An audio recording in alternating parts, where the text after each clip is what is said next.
सोनम वांगचुक की पत्नी ने राष्ट्रपति को लिखा लेटर।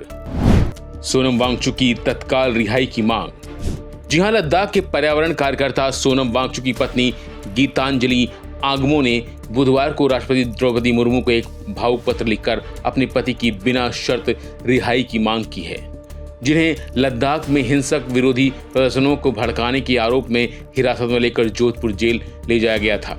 उन्होंने अपील की है कि राष्ट्रपति एक आदिवासी होने के चलते लद्दाख के लोगों की भावनाओं को समझें।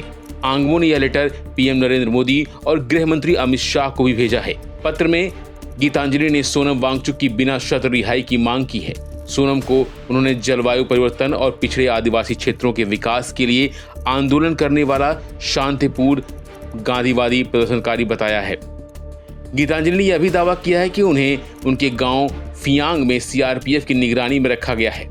उनकी संस्था Himalayan institute of alternative Ladakh यानी HIAL भी सुरक्षा एजेंसियों के निशाने पर है। उन्होंने आरोप लगाया है कि पिछले 3 दिनों में उनके 2 सहयोगियों को बिना कानूनी प्रक्रिया के हिरासत में लिया गया।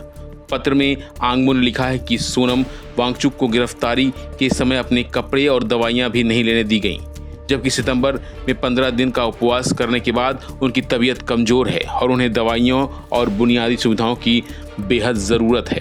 वांगचुक की पत्नी ने पत्र में लिखा कि क्या जलवायु परिवर्तन, पिघलते ग्लेशियरों, शैक्षिक सुधारों और जमीनी स्तर पर नवाचार के बारे में बोलना अपराध है।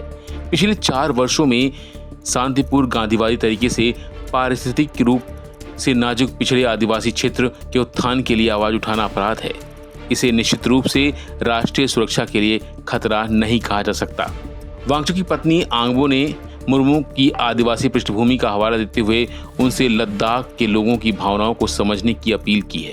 उन्होंने कहा कि आप एक आदिवासी समुदाय से होने के नाते लेह लद्दाख के लोगों की भावनाओं को किसी और से बेहतर समझ सकती हैं। वैसे आपको बता दें कि सोनम वांगचुक को 26 सितंबर को राष्ट्रीय सुरक्षा कानून के तहत गिरफ्तार किया गया था और कुछ ही देर बाद जोधपुर जेल भेज दिया गया। लेह में विरोध प्रदर्शनों के दौरान हुई हिंसा के बाद यह गिरफ्तारी हुई है, जिसमें कम से कम 4 लोगों की जान जा चुकी है। क्षेत्र में BNS की धारा 163 के तहत लगाए गए प्रतिबंधों में ढील दी गई है, जिसमें लोगों को आवश्यक वस्तुएं खरीदने की अनुमति मिली है।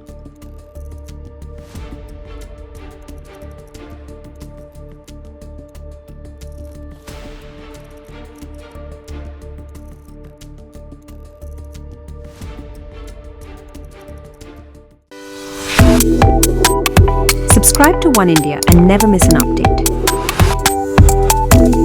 Download the One India app now.